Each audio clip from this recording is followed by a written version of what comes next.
Okay, welcome, folks. Yeah, good to see names streaming over there. Um,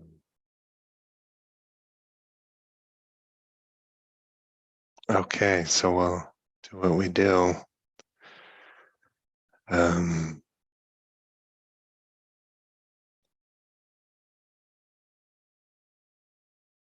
so please settle into a posture that balances relaxation, alertness.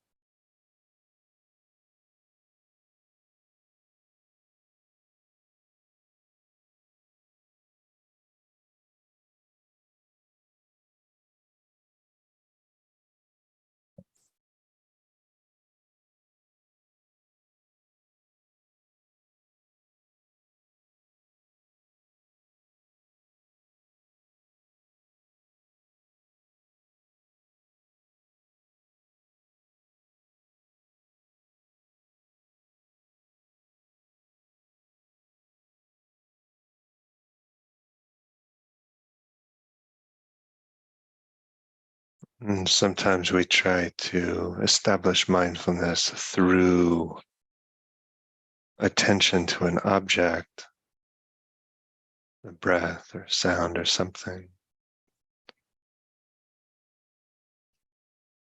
But sometimes it can be useful even before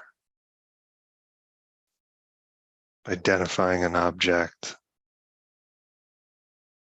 to establish mindfulness first. What does that mean for you?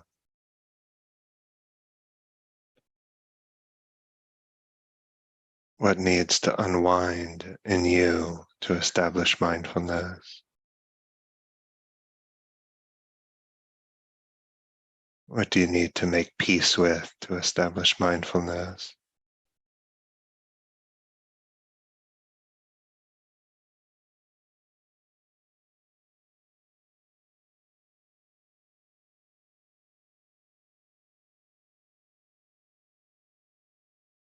What images or words inspire your heart, support the establishment of mindfulness?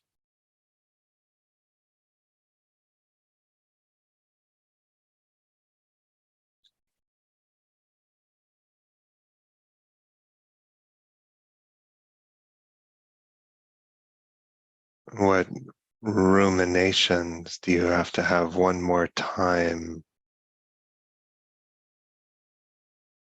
before you sense their dead-end nature?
What inspires your impulse to know, to understand, to be awake?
And then as we establish some sense of presence,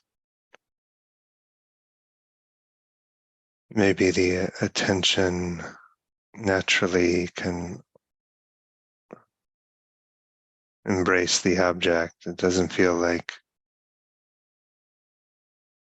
squeezing the mind into some narrow slot. It doesn't feel like putting toothpaste back in the, the tube. Just natural, perhaps to sense the sensations of your breathing.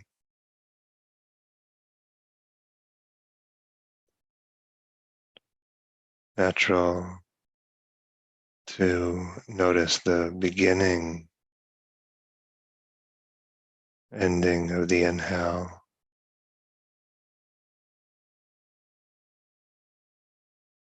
the beginning, ending of the exhale.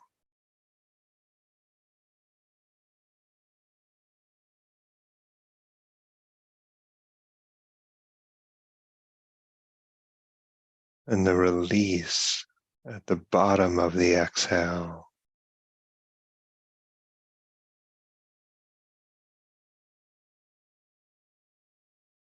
Kind of suspension in time, open,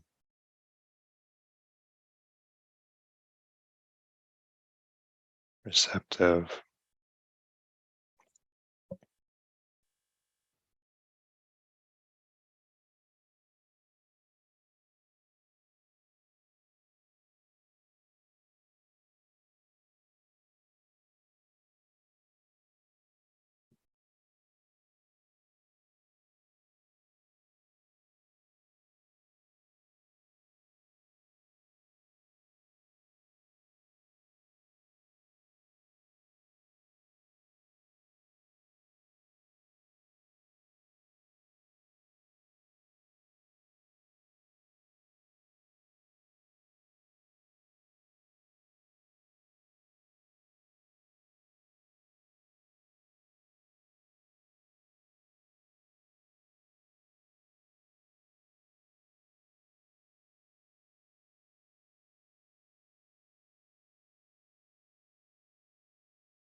There's the way we direct our attention, but then there's so much happening in the meditating mind.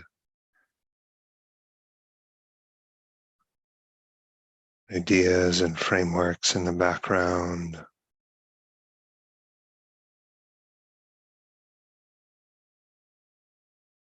And sometimes we need gentleness, the endless forgiveness that is mindfulness,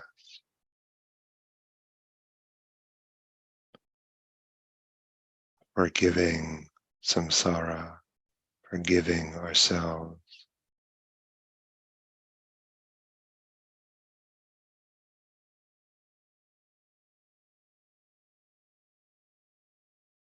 And sometimes we need firmness, a reminder, this thing I keep trying to do, that I've tried to do forever, doesn't work.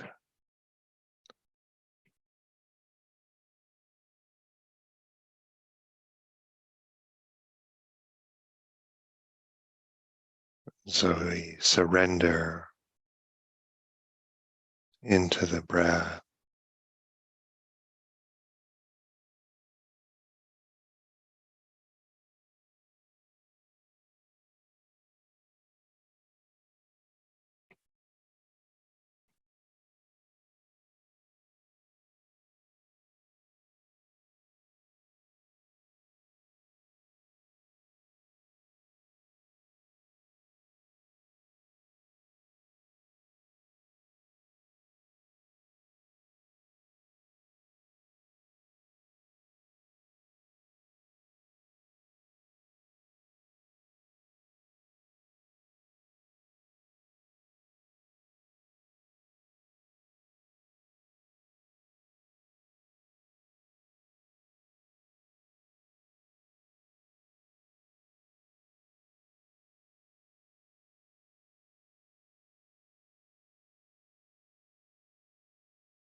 Maybe it feels natural to stay with the breathing or with some uh, very defined object of attention.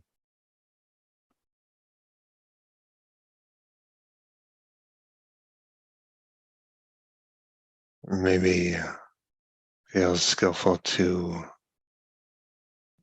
open up to the entirety of the field of your experience.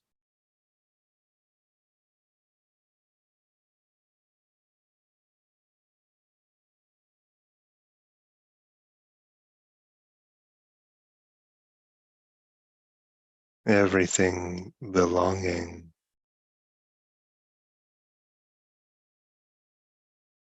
but nothing ownable.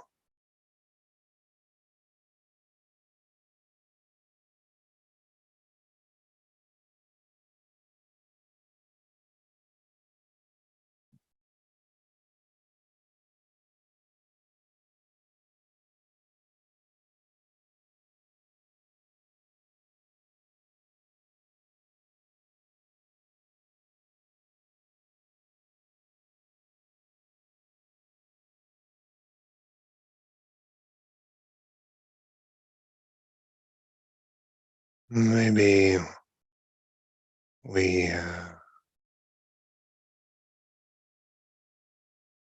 hallucinate a sense of the self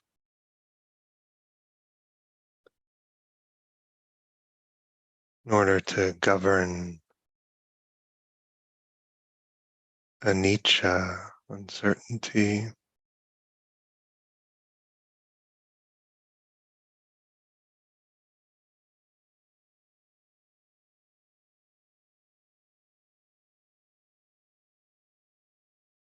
But it feels so good to let go.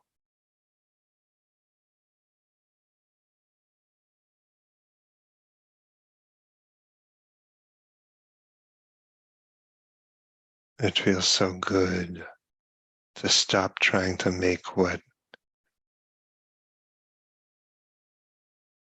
is uncertain, certain,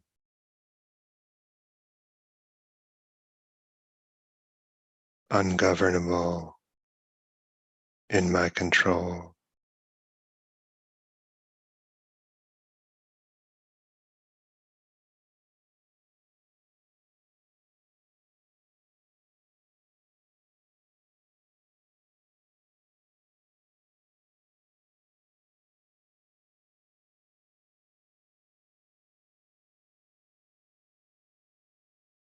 To appreciate the centerlessness of all phenomena,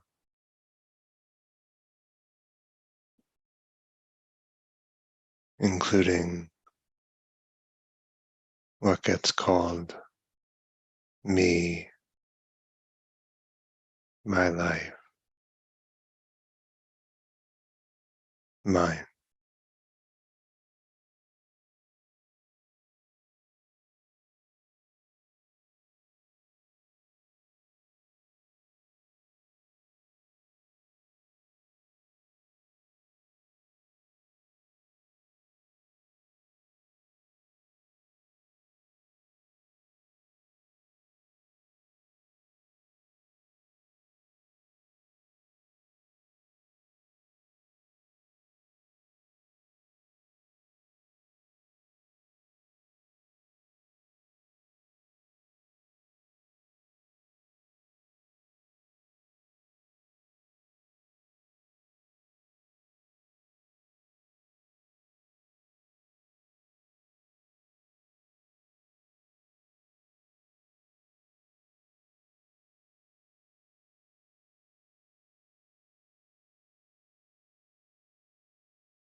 Okay.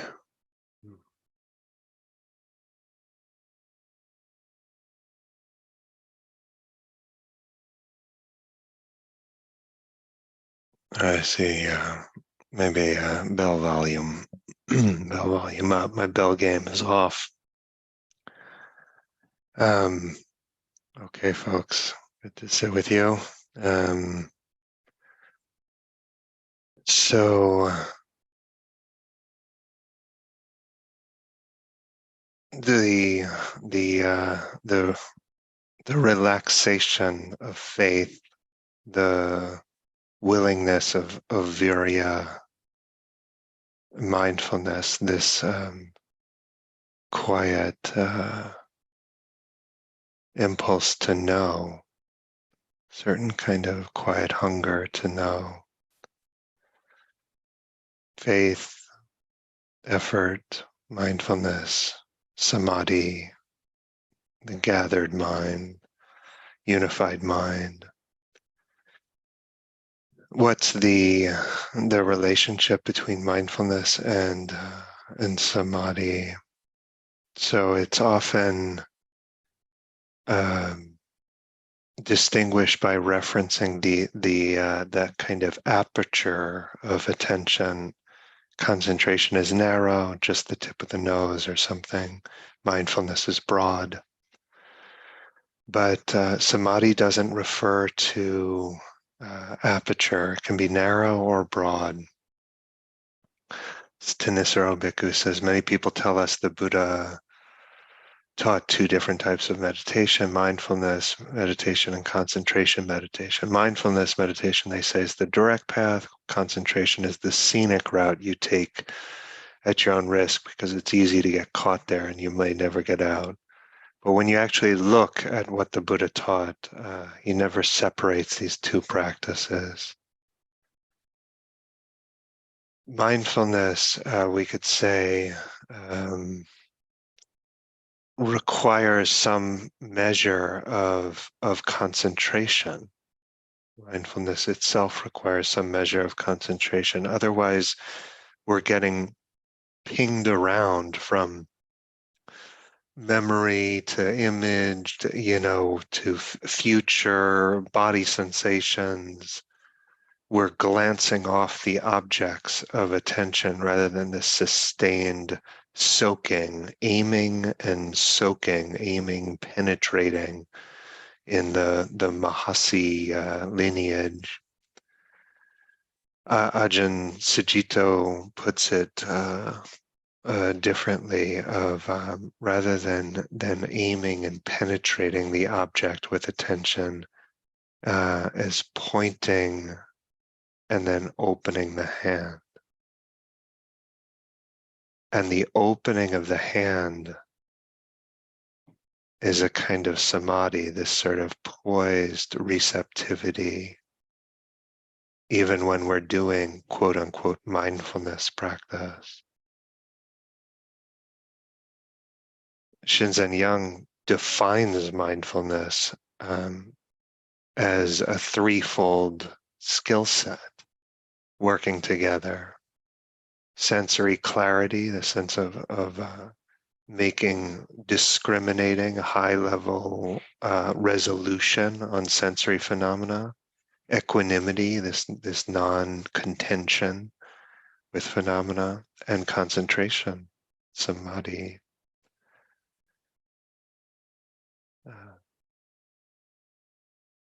Attention is the spotlighting function, bringing something to mind, manasikara. And then we kind of brighten the object with attentional light, use that metaphor. And generally concentration, samadhi, it deepens when the spotlight becomes brighter and brighter, steadier and steadier. There's less and less light escaping. In other words, the rest of phenomena are unlit. And we come to live in a much smaller world, a very pleasant world, much smaller. And it's a capacity that supports the other realms of practice. So maybe we say samadhi is the object of attention is fully satiating for the mind. There's no residual hunger for other stimulation. Ordinarily, we think about samadhi as involving attention, and it does. But a curious note that Ajahn Sucitto makes is that in samadhi, all the intentions are aligned. All the energies of the heart-mind are moving in a single direction. That captures something beautiful about it. There's not different impulses banging into each other. It's a state of non-ambivalence, maybe we say. And all the impulses to grasp and push away, all the ways we cope, we just don't need to cope anymore. We're not, in samadhi, we're not coping with samsara in the same way. We're not enchanted by samsara, by phenomena in the same way. And so many of our efforts so much of our thinking, the kind of stories, narrativizing our life, are these kind of thin attempts to cope, to grapple the intensity of the human condition with the ungovernability of samsara. And this settles out as the mind gets very comfortable. And so the hunger for sensory pleasure has faded away, and there's sort of like nothing to do but offer our attention. And this is revitalizing, gives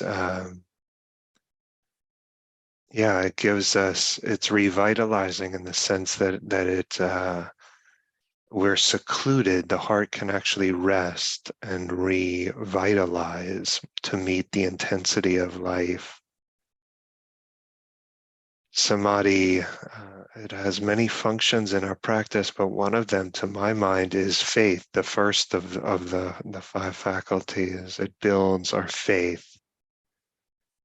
It's this sense of, as we start to, maybe for the first time in our practice, get really settled, it's like, okay, something's happening here.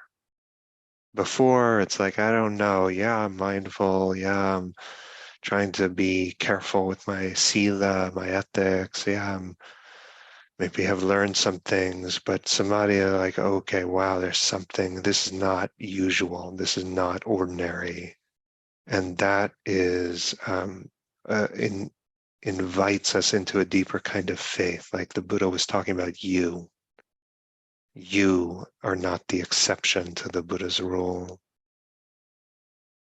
And that's important because some part of us, I think maybe deep into the past sometimes, thinks that maybe this whole Buddhist thing is another con of some kind, or it is promising way too much.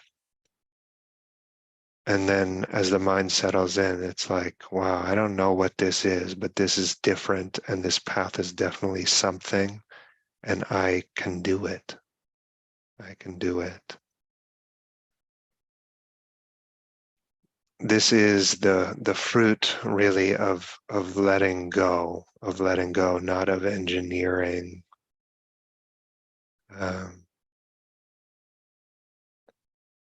And so we can't really cling our way into stillness. And if we try to cling our way back to stillness, doesn't work. And there are stories, tales of people suffering enormously trying to get concentrated or these things, but this is a pleasure born of letting go. And so Samadhi is kind of protected in the sense that we cannot cling our way into it. So it's reinforces a letting go. When we really gather, when there's strong sense of samadhi, there's not a lot of learning happening. There are many other wholesome things happening, but there's not a lot of learning happening.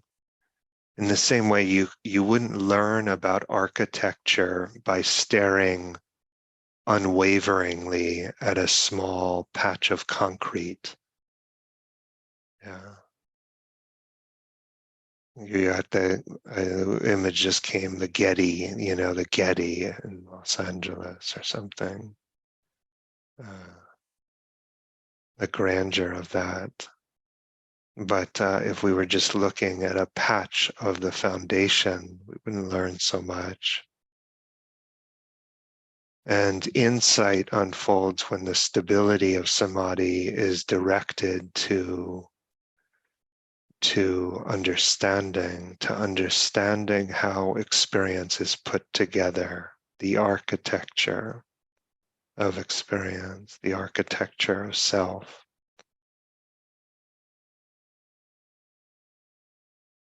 Samadhi is the quivering quality of mind. I associate it with a kind of, usually we use the word quivering for compassion, but this is a different species of quivering, but very, very receptive, very porous, very impressionable, very, in other words, fertile for learning. And so in the penumbra of samadhi, where maybe there's very little learning, we start to become more attentive to anicca, to the architecture of experience. And in that stability, the learning, the kind of mind is very fertile for learning. And the Dharma lessons that we experience, they make deeper impressions on the mind. They make deeper impressions on the mind. And so sometimes we have some kind of insight or, understanding. But what kind of legs does that insight have?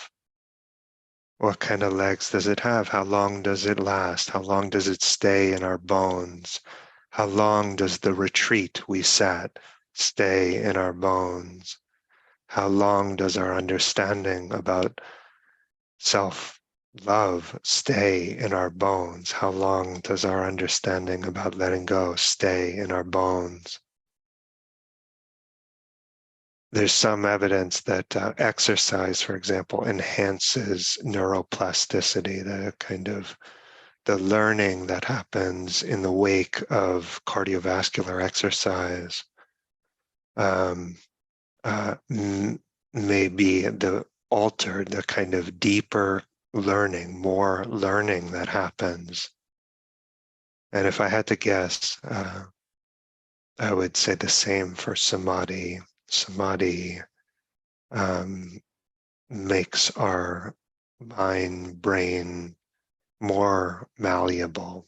What we learn leaves a deeper mark. It has more legs when we learn it on samadhi.